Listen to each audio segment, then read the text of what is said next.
Hey, Vince McMahon, it's time for this week's Stick to Wrestling podcast. Oh, no, give me a break. Oh, brother.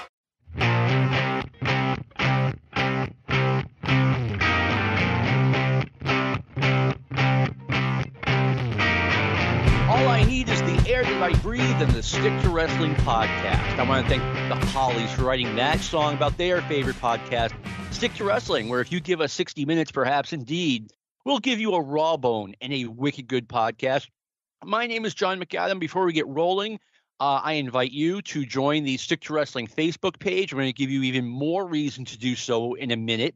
If you want to follow me on Twitter, just put in the name John McAdam and follow the guy who has Moondog Maine and Don Morocco fighting with chairs.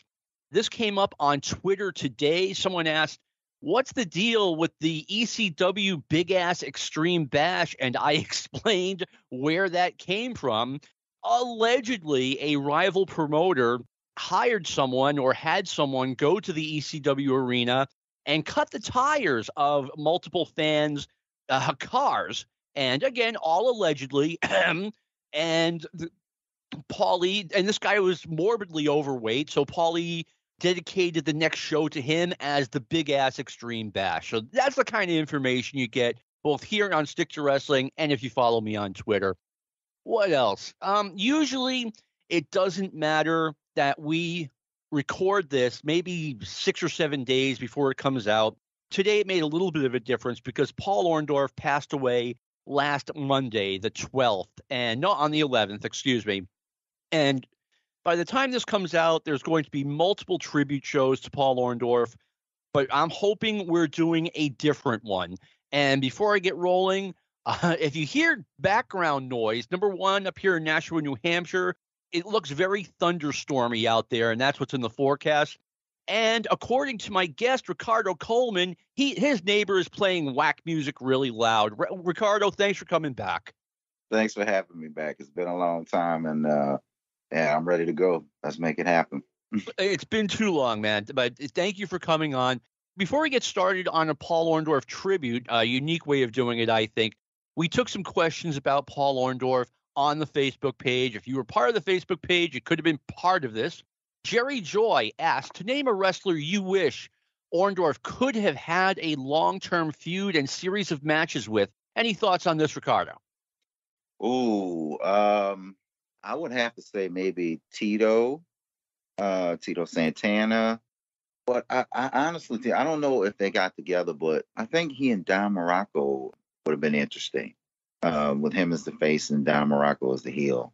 I think, I would have tried out few matches around the country to see what their chemistry was like, but I think it would have been an interesting matchup.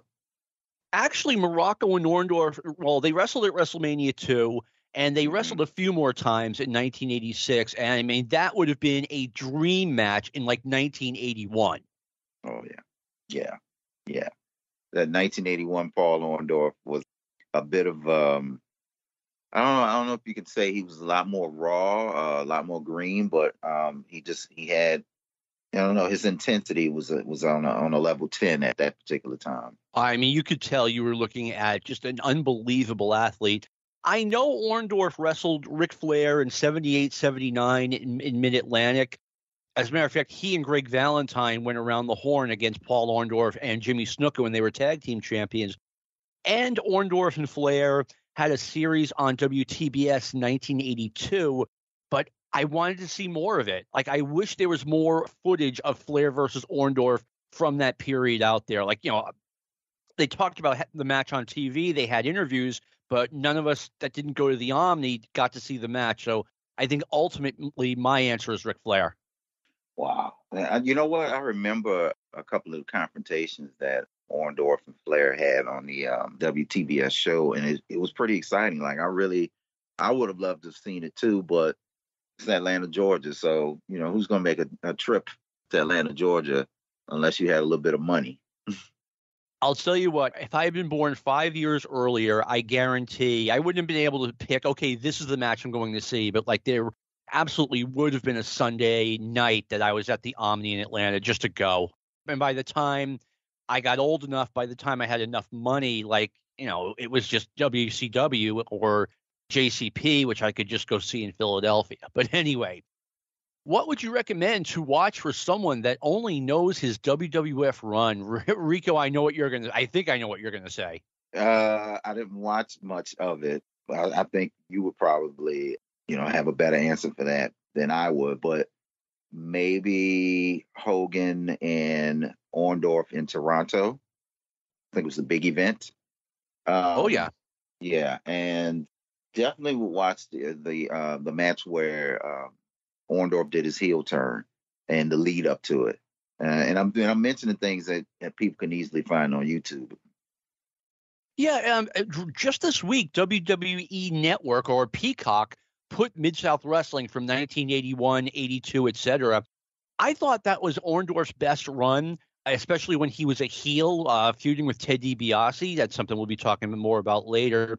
And, of course, I think it's available on YouTube. The stuff we were talking about earlier when Paul Orndorff was in Georgia, he looked fantastic there. Oh, my God. He looked like a world beater. I've often said that Paul Orndorff was like the living embodiment of what an action figure would be if they would come to life. I mean, he had the perfect wrestler's body, but not an ounce of fat on him, and he was intense in that ring. And I agree, around 1981, 82, that was his best work. He was a really believable heel. He looked like he could kick your ass, your grandmother, your grandfather, and possibly your children.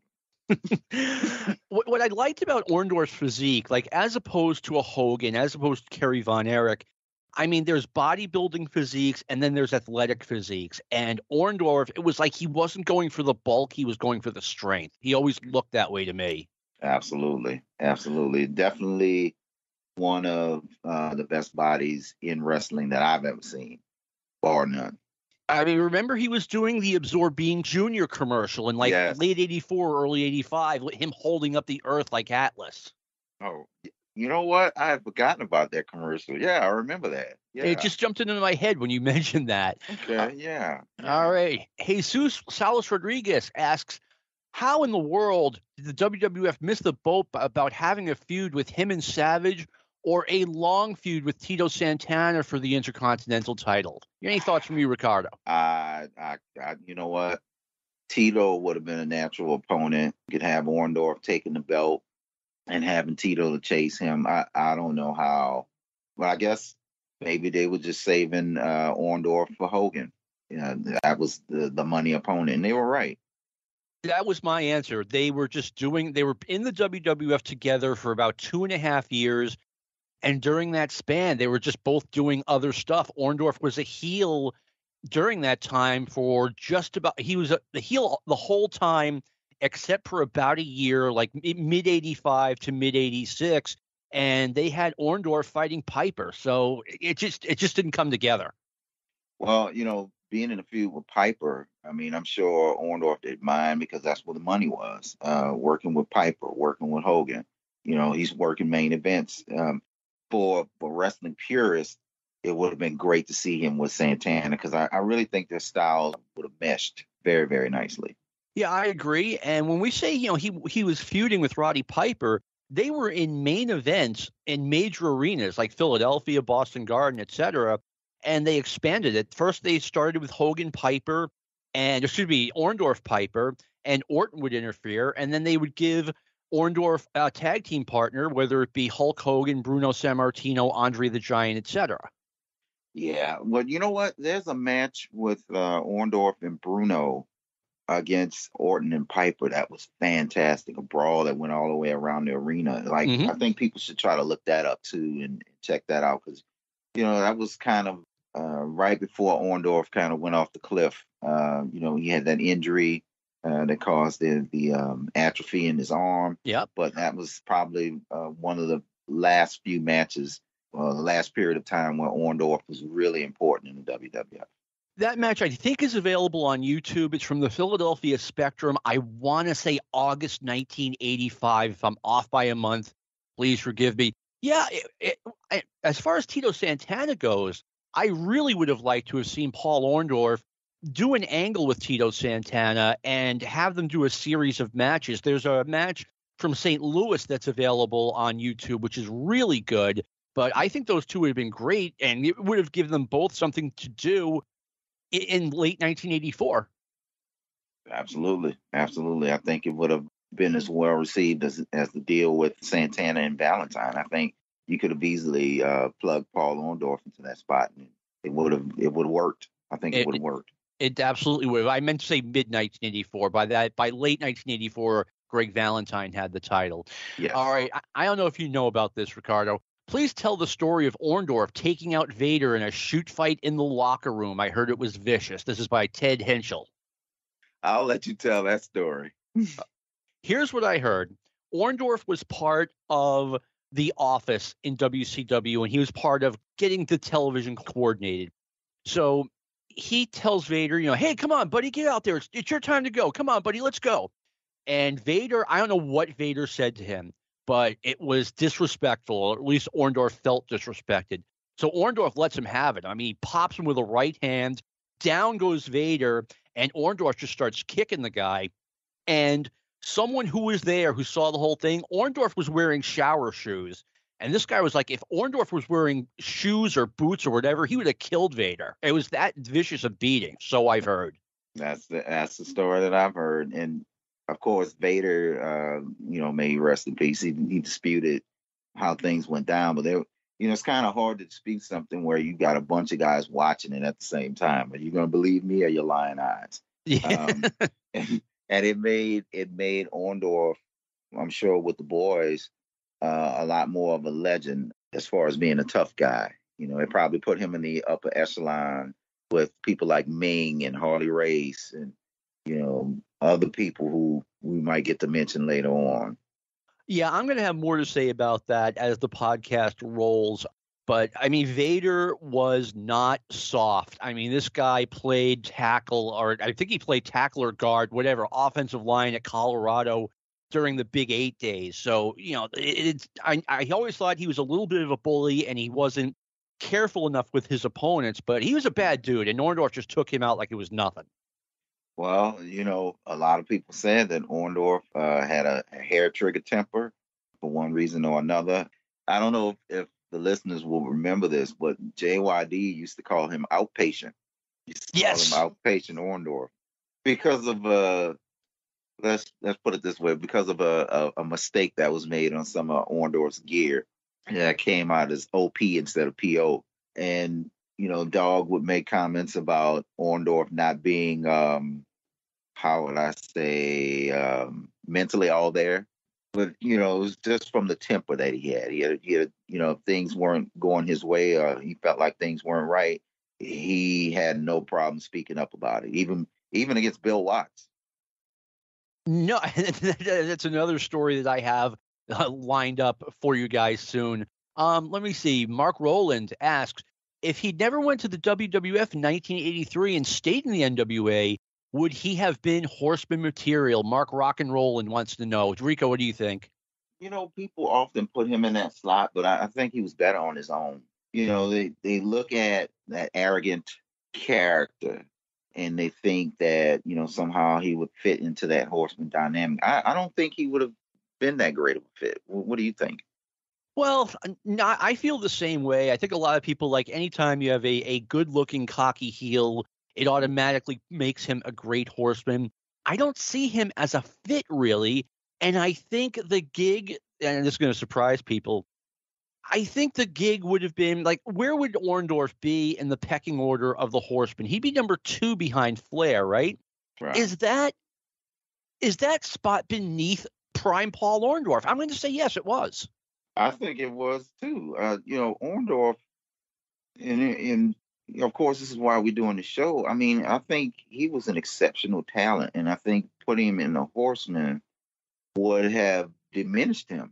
And I'm sure he would have felt the same way. I just think that you needed a certain type of talent to be in a group like that. Not that Paul Orndorff didn't have the talent; he was just a different type of talent, and I think it would have been a mistake. Here's another way of looking at it. If Paul Orndorff, there's a lot of ifs here, if he hadn't gotten hurt and if they were able to get him, let's say early 1987, I don't know, when his WWF role was close to over. We'll put it this way. He left the WWF at the end of 87/early 88. And let's say he was still healthy, which is a big let's say. Mm-hmm. They could have used him as the guy to take over as the top horseman while you're turning Ric Flair babyface. That would have been, I think that would have worked. I think he had to be, well, that was his nickname in Mid-South, right? He was number one. Mm-hmm. So he would have had to have been number one. Paul Orndorff wouldn't have been believable as somebody's lackey, which often the horseman ended up being. He ended up being Ric Flair's lackey. I don't see Paul Orndorff in that role unless you were going to turn Ric Flair and have Orndorff take over the horseman. All right. Guys, thanks for the questions. And once again, if you'd like to be part of that, just join our Facebook group.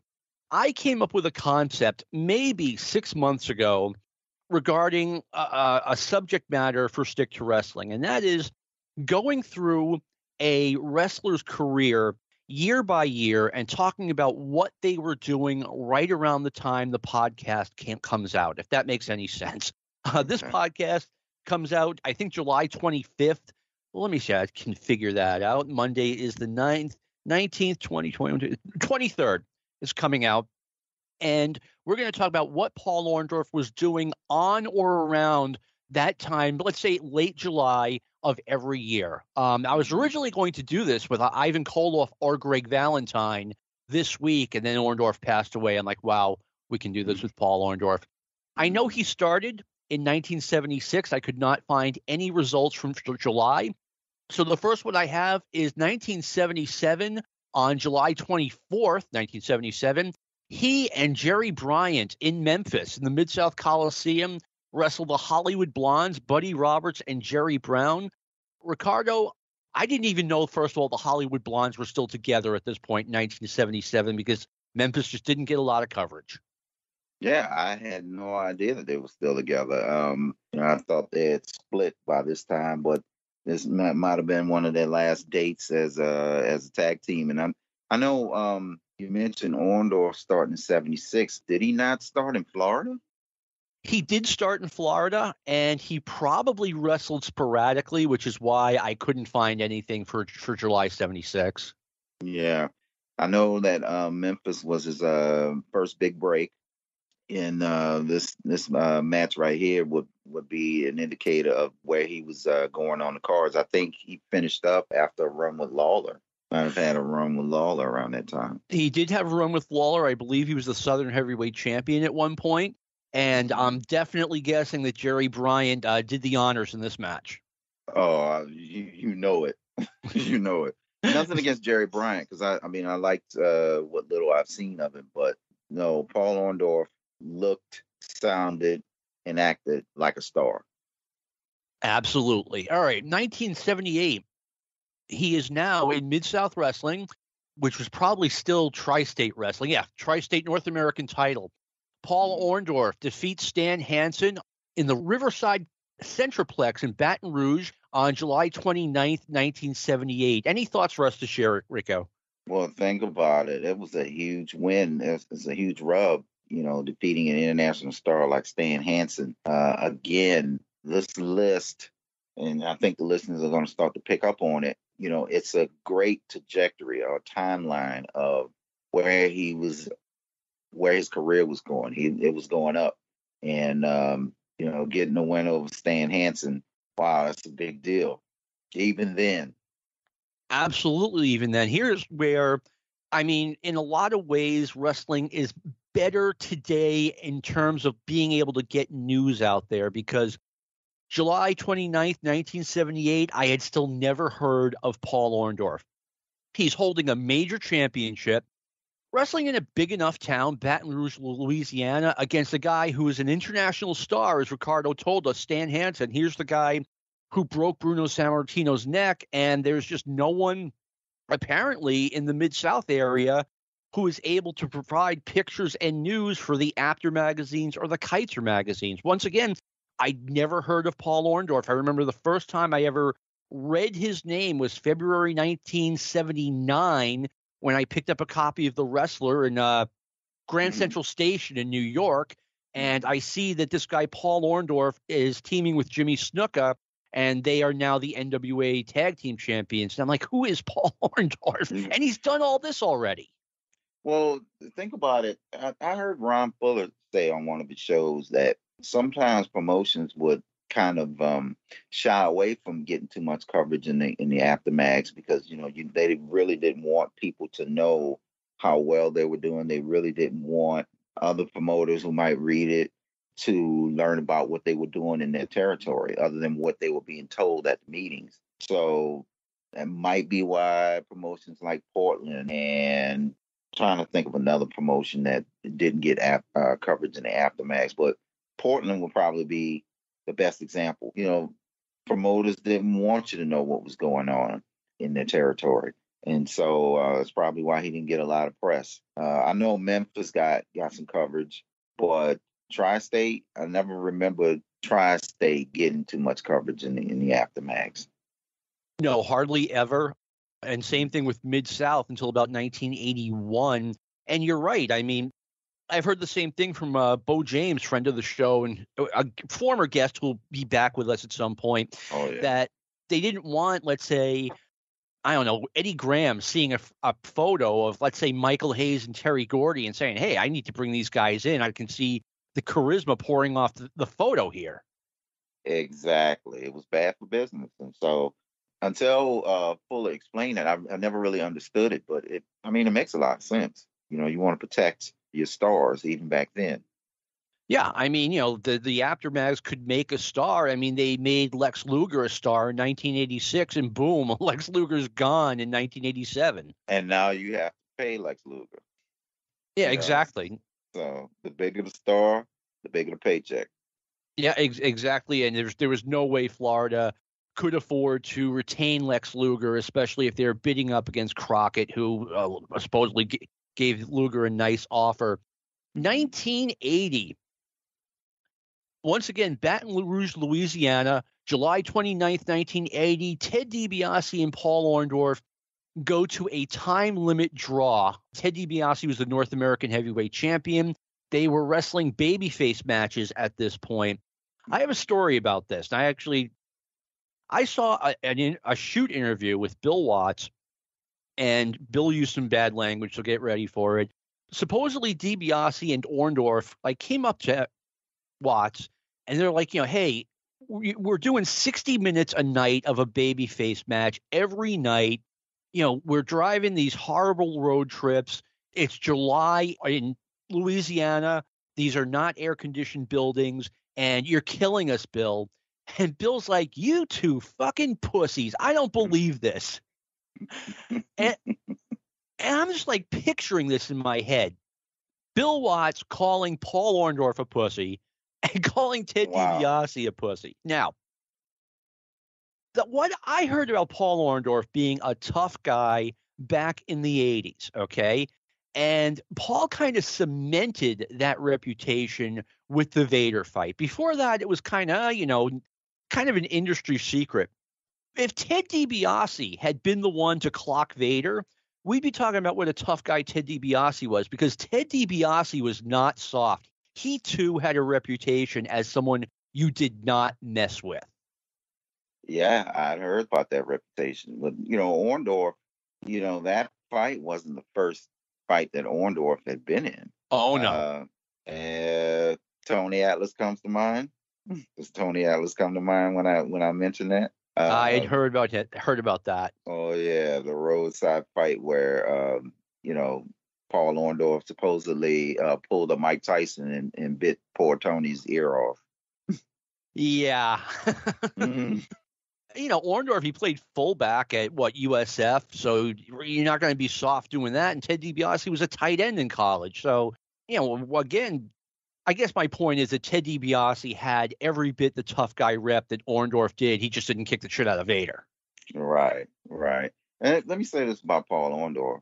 Probably during his first run, they emphasized that he played football. They emphasized that he had been drafted or had a tryout with the Saints. Yep. So with the Saints being a big team in this area, that made him an interesting babyface, even though the Saints weren't doing well. I had heard that because if you look at the timeline, he was there when it was McGurk territory, tri-state, and then he left.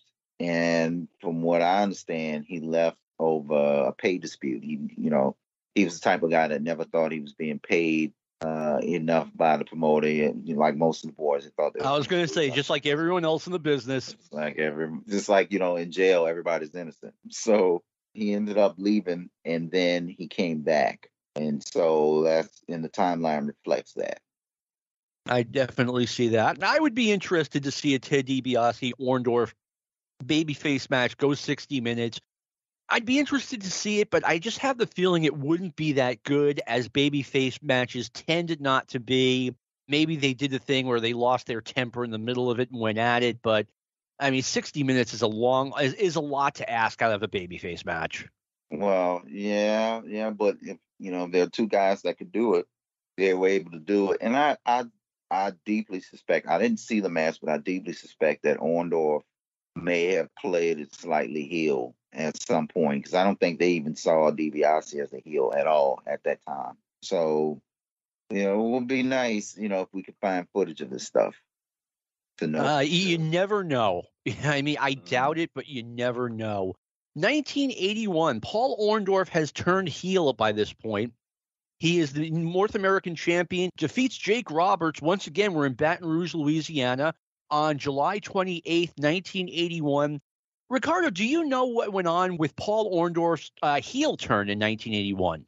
Well, this is around the time when I got into wrestling, because I got into it during the Freebirds JYD thing, and then I might have fallen off a little bit, but I distinctly remember an angle they ran on television where Paul Orndorff was supposed to get a title match. I forget with who, and it might have been DiBiase. It might have been somebody else.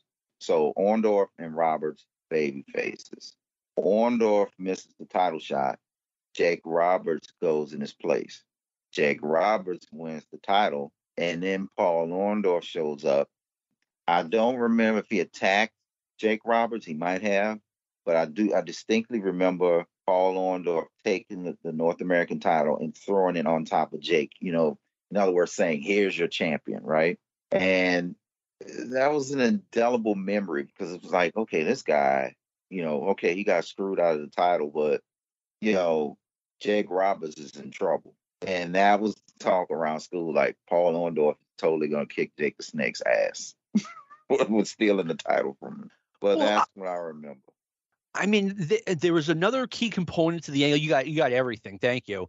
That Paul Orndorff shows up and he's like, "I was late because I overslept. Why didn't you guys wait for me?" And I'm like, what do you mean you overslept for your title match? Come on. Right. And they revisited this, but the deal was, this was around the time where they created the idea that Paul was obsessed with winning the North American title. And as time went on, we see just how obsessed he was, because his brother comes into the picture, right? Terry Orndorff. So he was so obsessed with the title that he was even willing to sacrifice his brother to get the belt. I remember this. Terry Orndorff was in Mid-South in 1980. He was definitely the little brother in that relationship. He just was, not anywhere near as good as Paul. He wasn't bad either. He just wasn't Paul Orndorff. And then when Orndorff turns heel, I mean, he would practically use Terry as a human shield to get whatever it was he wanted. It was hilarious. It was. To see Terry Orndorff getting used like a rag doll. Yes. And Paul Orndorff would just, but it was his character at that time. He was number one Paul Orndorff, and he was obsessed with that belt, and just the depths to which he would sink in order to get the belt. It was something else. It was something to see. It was simply awesome television. The guy was willing to use his own younger brother as a foil. Yes. All right, 1982. Paul Orndorff is now in Georgia. He is back as a babyface, and he defeats Ole Anderson on July 25th, 1982 in Canton, Ohio. In my opinion, this was peak Paul Orndorff, not WWF Paul Orndorff, but babyface Paul Orndorff in Georgia in 1982.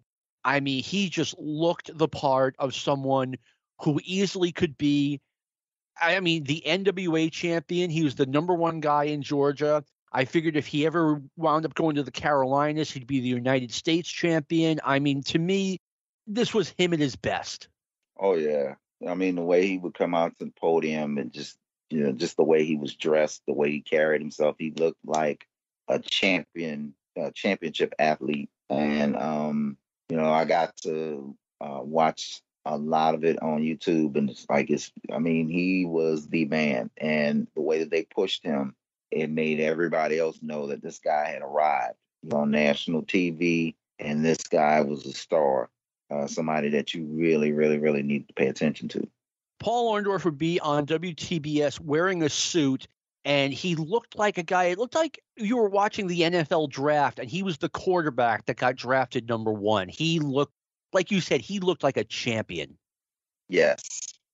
Yeah. I remember watching Georgia at my friend's house right around this time in 1982, and his mom sees Paul Orndorff, and she literally gets flushed. Oh yeah, yeah. I mean, he was a good looking guy, and he appealed to guys because he looked like he could kick ass. He wasn't he was different from Tommy Rich. Tommy Rich, had his appeal, but Orndorff was different. Orndorff was, his character was the man's man. You could have a beer with him, and then the ladies, they had their other ideas about Paul Orndorff. So he hit a bunch of different demographics. Yeah, I mean, he had it all. When he was a baby face, he had confidence. When he was a heel, he had arrogance. He played both roles beautifully. 1983, Paul Orndorff is wrestling in Japan, July 29th, 1983. Double countout against Akira Maeda. A little bit of a story to tell. Paul Orndorff disappeared from Georgia right around March of 1983. He started in the WWF September or October 1983. And the whole time in between, I could not figure out where he was. I was looking through the magazines for information on him. I thought he had just fallen off the face of the earth, maybe taken 6 months off. No, he had 2 big runs in Japan. And once again, we're talking about how tough it was to get news back in that day. The magazines didn't cover Japan. So it's like, if Paul Orndorff is over there, he doesn't exist. Well, generally, and that helped a lot of the storylines too, because a guy would get injured and they would say something on TV like, this guy is going to be out for 6 weeks. Well, you didn't know for the 6 weeks he was gone, they were in Japan. Again, this timeline just shows the progression of his career. Getting a gig in Japan, I don't know if it's as big a deal now, but back then, I mean, those were choice spots for an American wrestler. So, he got the spot over there, and I'm sure that had he not gone to New York, I'm sure he would have done very well in Japan over the years. He would have been one of those guys. I agree with you. And Japan, I mean, most of the listeners here know this. You made a lot of money in Japan, and you were taken care of in Japan. I mean, you just show up and you're taken care of. It's not like you have to rent cars like you do in and catch flights like you do in America. Like they just, okay, everyone on the bus, okay, here's your hotel room. Don't worry about checking in, etc. I mean, it's not a bad gig if you can get it. They expected a lot out of you in the ring, but man, the fringe benefits were off. I mean, it was just fantastic. I mean, you were taken care of as far as like your meals and everything, and they did not take you to McDonald's either. Right. 1984. I went a little bit further up, August 4th, 1984, because Paul Orndorff is wrestling B. Brian Blair at the Boston Garden, and I was there. And there's a story about this match where a fan threw a bottle at Paul Orndorff and hit him right in the mouth and busted his mouth open. And Brian Blair, later talked about it, and he said Orndorff just got really snug in the ring with him. And Brian's talking to him in the ring. He's like, Paul, I didn't throw the goddamn bottle. Well, He had to take it out on somebody. Unfortunately, it was his good buddy. But, you know, I can't imagine anybody in their right mind ever laying hands or doing anything to Paul Orndorff, especially like at a bar. I mean, he would have turned the bar into a parking lot, like real quick. Real quick. And by the way, I was there. I don't remember anything unusual happening, but I do remember that this was a good match, of course. I mean, Brian Blair, by the way, Brian Blair, I just got the news on Twitter that he endured 7 hours of back surgery just this week. So I don't think he listens to this podcast, but I mean, we definitely wish him the best. Absolutely. Absolutely. I always thought a lot of beat Brian Blair, and hey, get well soon. Same here, man.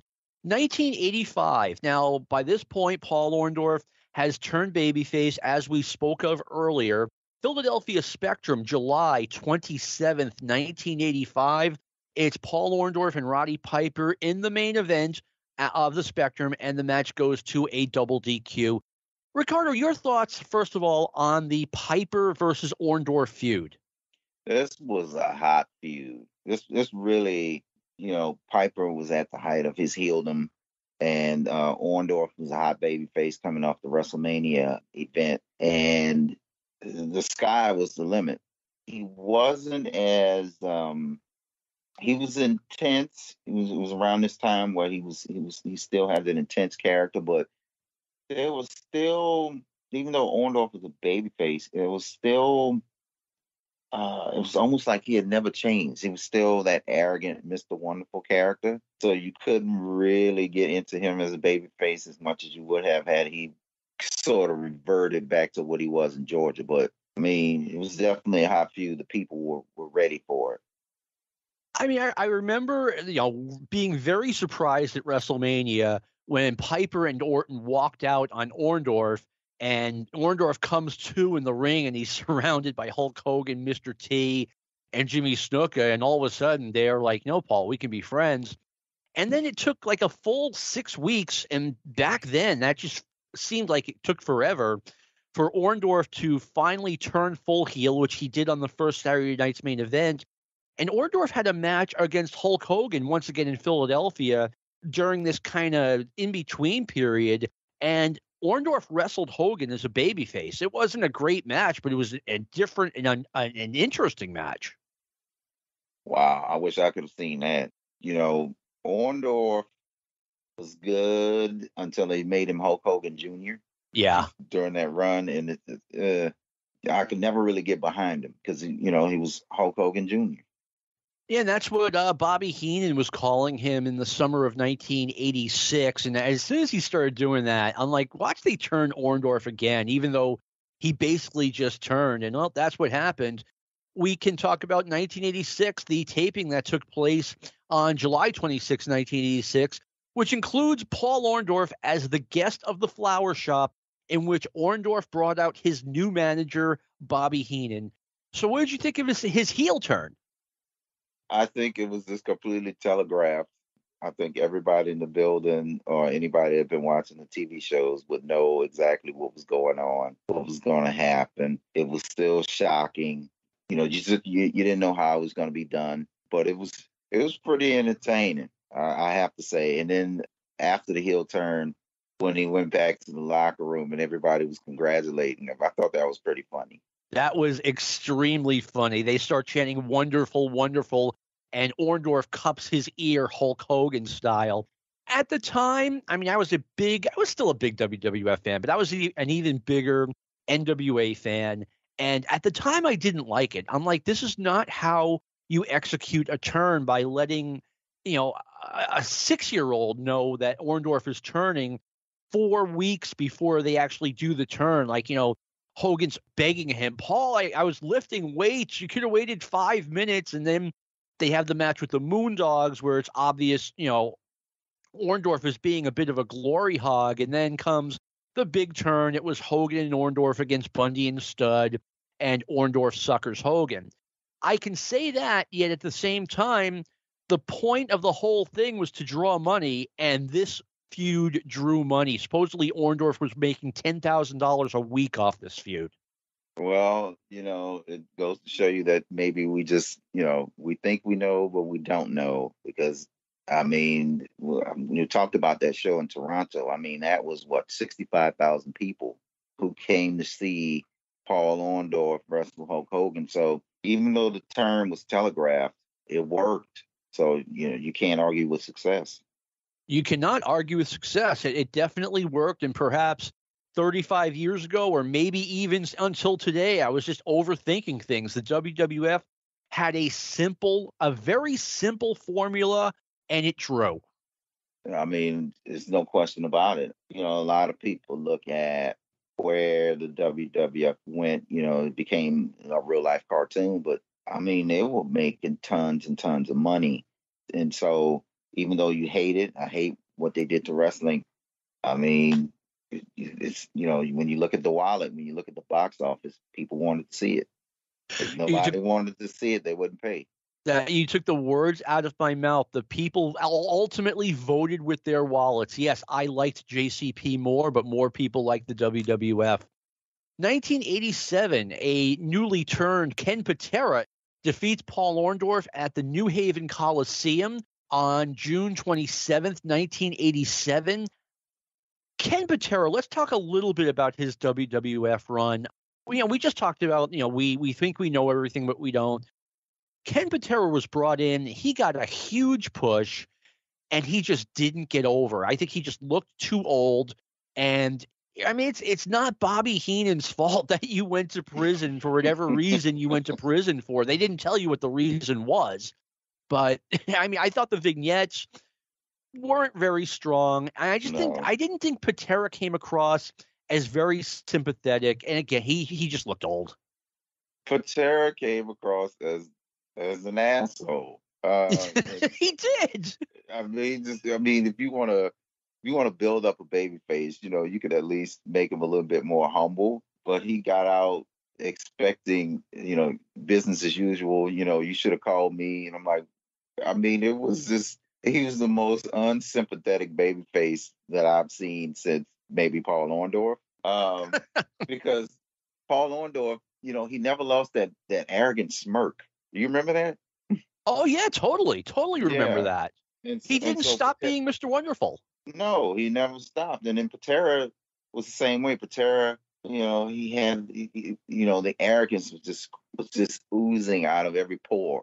But I will say this, looking at the timeline, you start to see where Orndorff starts to slide down the card, and his push is starting to be de-emphasized. When you're losing to Ken Patera, 1987 Ken Patera, that it's getting close to the end. Yeah, plus he had that arm injury, which we'll talk about in a minute. But by the way, they had big plans for Ken Patera. I know that at one point, the plan in pencil on paper was that WrestleMania 4 was going to be Hulk Hogan against a newly turned Ken Patera, which, I mean, I was 21 years old in 1987. I could have told you that's not going to work. No, I mean, maybe back in 1983 or 1982, it would have been great. But by 1987, I mean, I'm not saying that they couldn't have done it, but it would have been hard. Man, it would have been hard.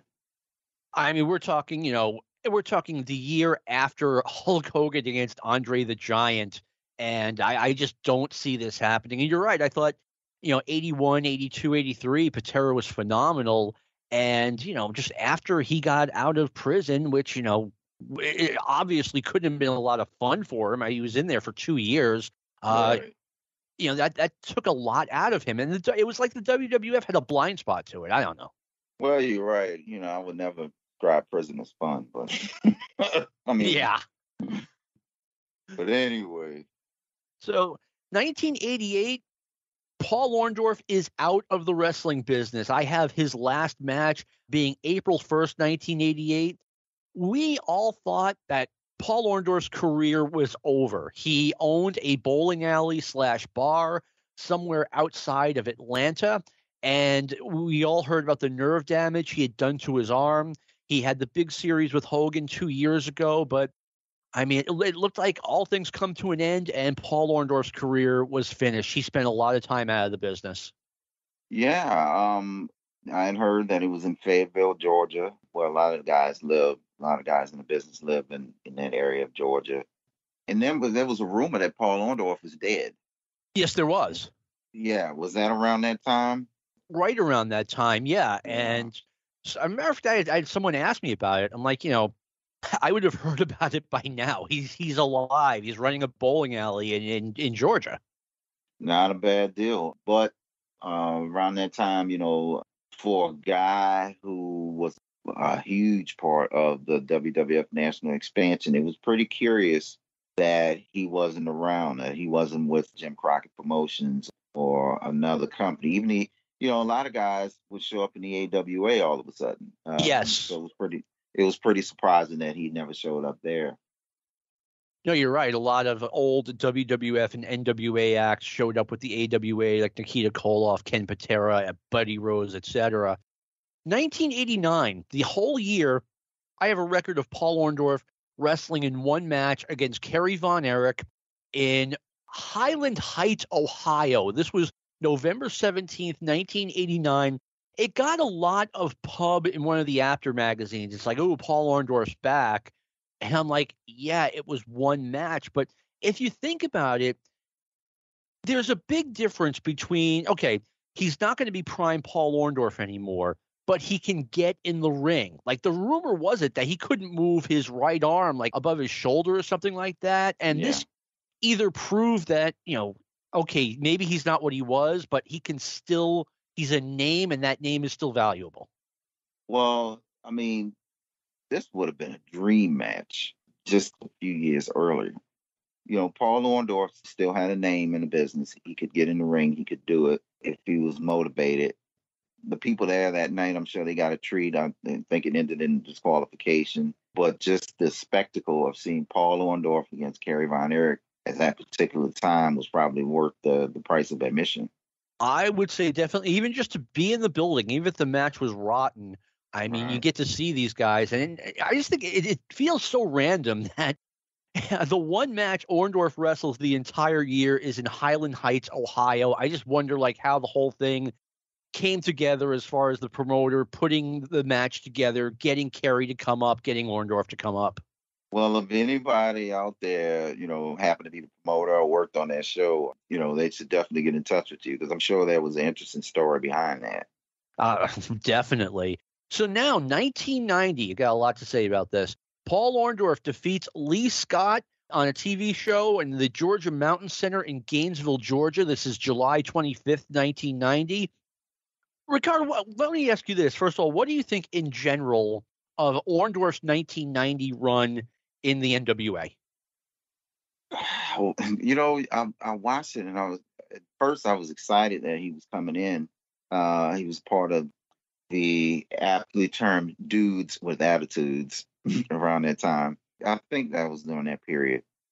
It was Sting, the Steiners, and Orndorff. Yeah, I mean, I was excited about some of the matchups that could have taken place, but they brought him in as a babyface, and it just didn't work. It just didn't work. But not much worked, in WCW at that time, so no. I can't really blame him. I see this as a tremendous missed opportunity on WCW's part because you've got Sting as your world's heavyweight champion. You've already kind of worn out the matches against Ric Flair, or if you didn't, you were going to be doing so soon. Now you've got Paul Orndorff. No, he's not what he once was, but he is a big, big star.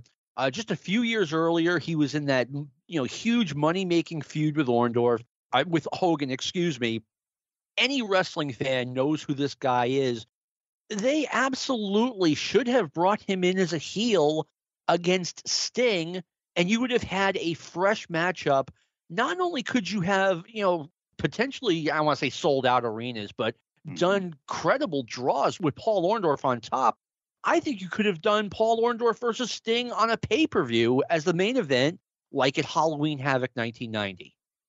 That is, of course, if you got the right people pulling the strings, which we know at that particular time there was some dubious booking at that particular time. But yeah, if you built it up right, it would have been money.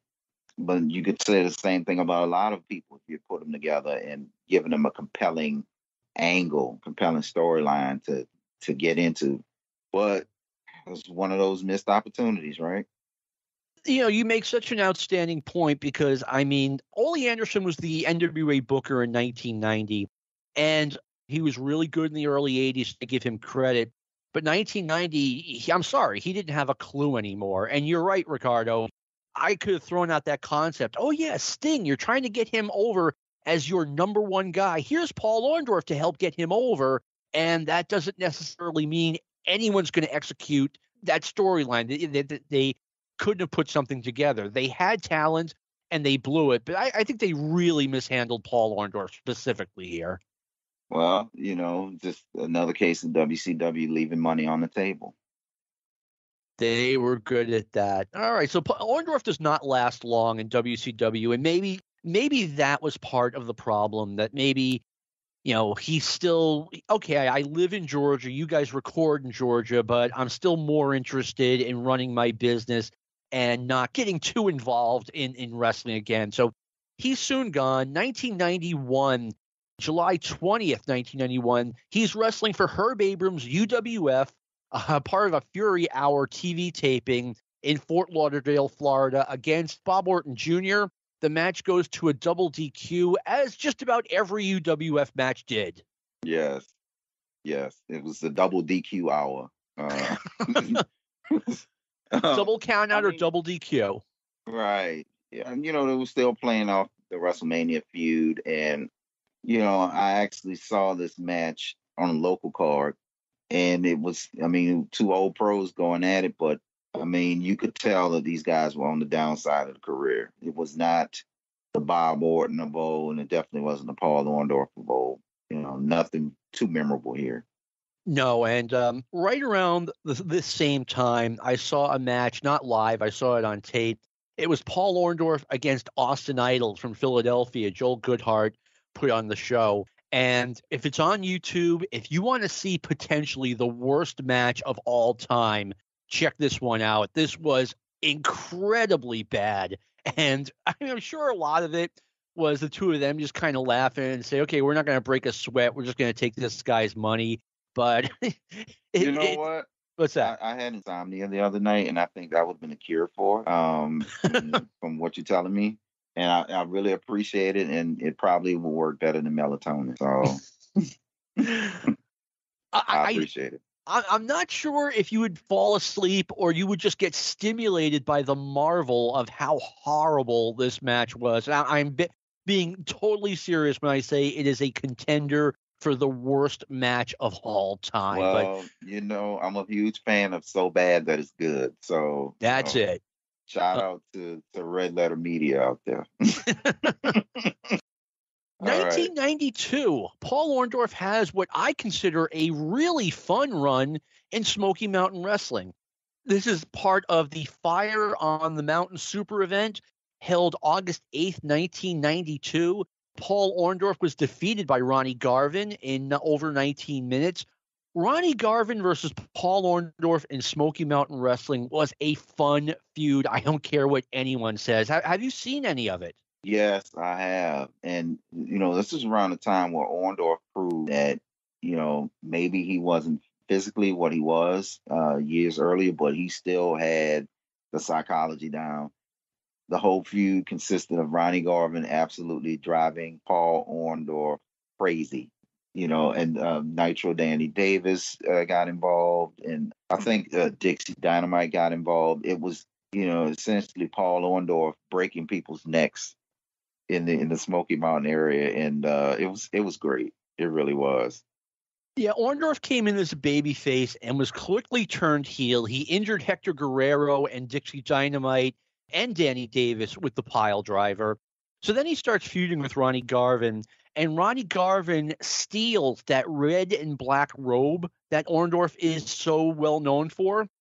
And every week, Ronnie Garvin would come out and he had cut something else off of the robe. Like he cut the arms off and came out with the armless robe, and Orndorff would be going nuts. And then he decided that the robe was too long and he wanted it to be a vest. It was just, I don't know You know what? If someone listens to the Jim Cornette drive-through, please someone ask Jim Cornette if Jim bought the robe or if Orndorff just donated it, because it was a really, I thought it was, in a way, it was really cool on Orndorff's part if he did just give you the robe to do this angle. Yeah, by the time it was over, it was just a patch. Yes. So who knew Ronnie Garvin had skills as a tailor? He went to that Hidden tailoring talent. school up in Montreal. Yeah. Right. Hidden talents, All right. 1993. Once again, Paul Orndorff is with WCW. And at this point, and this would go away quickly, I was still buying him as kind of a major star. When Ric Flair came back, I was like, you know what? The first pay-per-view Rick does should be Ric Flair against Paul Orndorff, because it was, once again, that would still be a fresh matchup. But in this case, on July 26, 1993, Ron Simmons defeats Paul Orndorff by DQ at a WCW house show in Calhoun, Georgia. So Paul gets to stay close to home and does the job for an up-and-coming star. Well, at this point, I guess they were interested in him, giving Ron Simmons the rub, even though Ron Simmons had been the world champion earlier. Ron was kind of in a holding pattern at that time. It wasn't, at some point, or maybe another show, we might be able to get into why that was, why Ron went from having the world title to being sort of in the middle of the card. But, neither one was really going anywhere. Paul was getting a little push based upon his Smoky Mountain work, but they weren't going to give him a huge singles push. No, and I kind of hadn't figured that out when they brought him in. That, it kind of looks like, he hung around WCW for a long time, as we would see, but it looked like he stayed close to home when they weren't doing television. Right. And I did know, Calhoun, Georgia is in the neighborhood, so it shouldn't have been a problem with him doing the JOB, and then sleep in his own bed at night. So not bad. Not bad. It makes sense. 1994. He is now part of the Pretty Wonderful tag team, Paul Orndorff and Paul Roma, WCW World Tag Team Champions, and they defeat Marcus Alexander Bagwell and the Patriot at a WCW house show in Jacksonville, Florida on July 30th, 1994. Del Wilkes, the Patriot, recently passed away, and I did not mention it. I apologize for that, but I always liked Del Wilkes. Rest in peace. Yeah, me too. I thought a lot of him as well, and rest in peace. And I thought, he had everything it took to be a star, and he was for a little while. He got a great push in the WWF, and condolences to his family. Absolutely, he was a good football player at the University of South Carolina, and showed a lot of potential in the business until he blew out his knee. We talked a little bit earlier about Ron Fuller, talking about why he didn't like having his promotion getting a lot of press. Marcus Alexander Bagwell gets on Global Wrestling TV, Joe Pedicino's old promotion, when that came out in mid-1992. And before you know it, what was he, the handsome stranger or something like that? Yeah, he was the handsome stranger, and he was dressed like a Chippendales dancer, and they had him wearing like I forget the type of mask, but it was kind of like the mask that Kato would wear on the Green Hornet. It was like a Zorro mask. Yeah, it was like a Zorro mask. Don't know what that gimmick was about. Joe Pedicino had some interesting ideas when he was doing the global promotion. Like he would have tournaments end with 3 people in the finals, and they do a coin flip to see who wouldn't wrestle. I'm like, oh, Joe, why are you doing this? Trying to reinvent the wheel. Yeah, the beginning of the promotion was nothing but tournaments, and you're already tired of tournaments. Now the promotion is nothing but 4 weeks of matches for the light heavyweight title. And I was like, oh man, Joe, what are you doing to us, bro? And then the great part was you'd never see these guys again. It was just a great way to get them in there and feature them on the show. But what we didn't know was, after that tournament match was over, you would never see these guys again because they couldn't pay them. Right. They couldn't afford to fly them in. It was the big issue. As soon as I heard that they weren't flying guys in anymore, I was like, oh, this promotion has already failed. You can't put these guys who have been on TV in Dallas for God knows how many years and just drag them back out there because they're local. Right.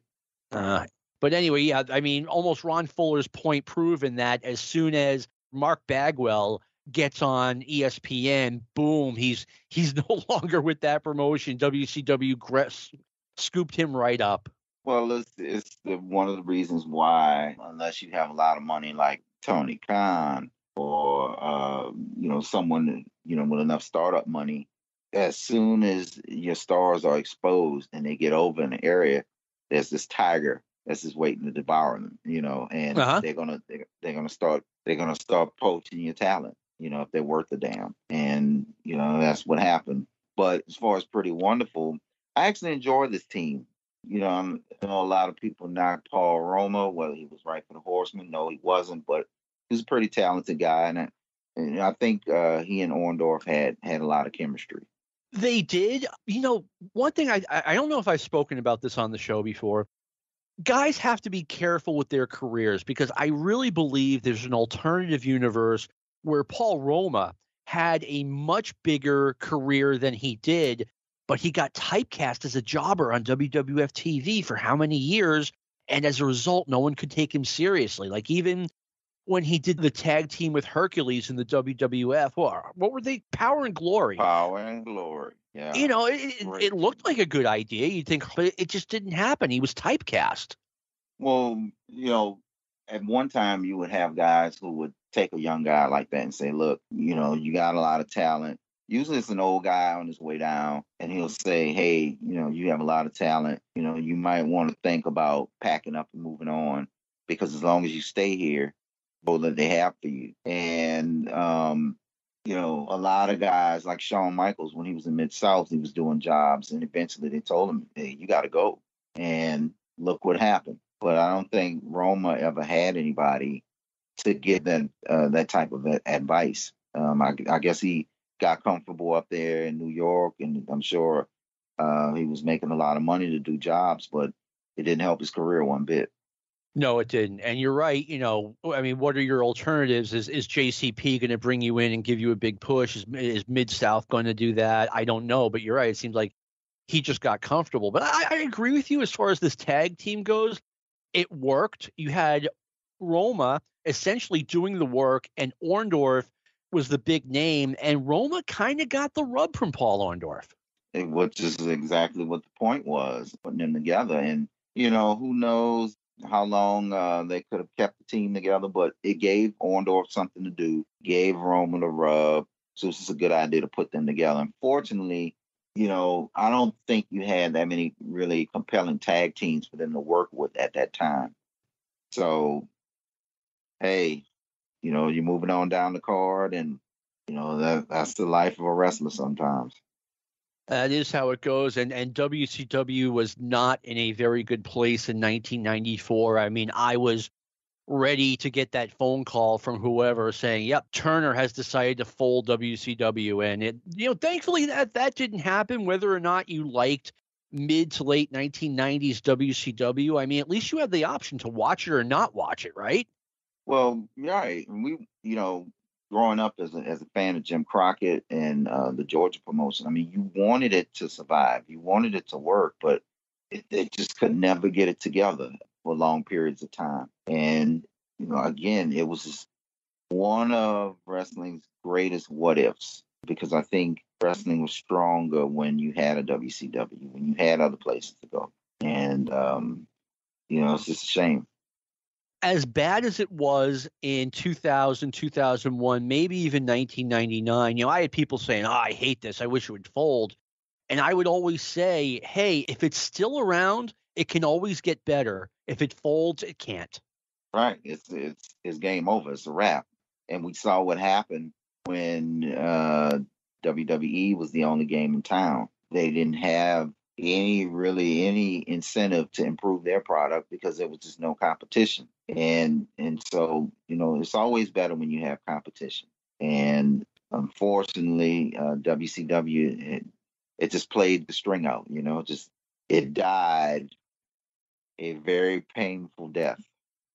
It was a very painful death because it felt like that they were going to get new ownership, and just out of nowhere, the new director of programming, Jamie Kellner, says, I don't want wrestling on these networks. And boom, WCW was gone. We had a show about that. But I mean, like I said, I didn't like the late WCW, but I certainly didn't want it to fold. And like I said, especially around this time, it really looked like it was hanging by a string. And I give Eric Bischoff credit. For a little while, he did the right things and got the promotion rolling. Yeah, if he had improved the product, he improved lighting, he brought in new talent, he tried different ideas, and I think he should be commended for that. I mean, he had his finger on the pulse of what people wanted to see for a short time, and of course, there are many, many reasons why ultimately it failed, but for a little while, it was something special. It was must-see TV. And Eric Bischoff, I mean, I can't help it. He cracked me up sometimes. I remember he was doing an old AOL chat, and someone asked him, what do you think of Vince McMahon, his complaints about, WCW doing things that are against FCC rules or whatever. And Eric's like, oh, I don't know. I'll ask Ted Turner when I see him. Ted's out playing golf with President Clinton right now. It's like... Yeah, I don't think Vince is going to win that argument against Ted Turner anytime soon. No. All right, 1995, our final result. The Renegade defeats Paul Orndorff at a house show in Fayetteville, North Carolina on July the 29th, 1995. I knew the Renegade a little bit. He was Ricky Wilson from Billerica, Mass. I mean, he's not well regarded in wrestling. I know they brought in this really green guy who wasn't ready for anything, and they tried to make him the Ultimate Warrior. I can't really defend this part of his career. I just know that Ricky Wilson was a good guy. From what I hear, he was a really good guy, but he was placed in a role that where it was an impossible situation. How do you turn down a big check from the Turner organization? But I can remember people being super angry that they tried to pass this guy off as somehow being an Ultimate Warrior. And, he got the push, and, he was beating everybody, and he defeated Paul Orndorff at a house show. And, when I'm talking about guys going down the ladder, I would have to say this is probably rock bottom. It was, and Paul Orndorff's career would soon be ended when he was attacked and pile-driven by the Four Horsemen on an episode of Nitro. And, well, at least he got to retire, right? Right, he got to retire behind the scenes on his own terms. Exactly. So anyway, we mourn the loss of Paul Orndorff, an all-time great. And Ricardo, I am definitely glad I had you on the show to do this. This was a lot of fun. Thank you so much for inviting me again. And I just want to say to the people out there, I really enjoy the feedback that I get and that I've gotten from my other appearances. And just thank you so much for the support. Yeah, thank you for being on. I want to thank Lou Kippelman, our producer, for all of the great work that he does. And this has been a production of the Arcadian Vanguard Podcast Network. We'll see you next week.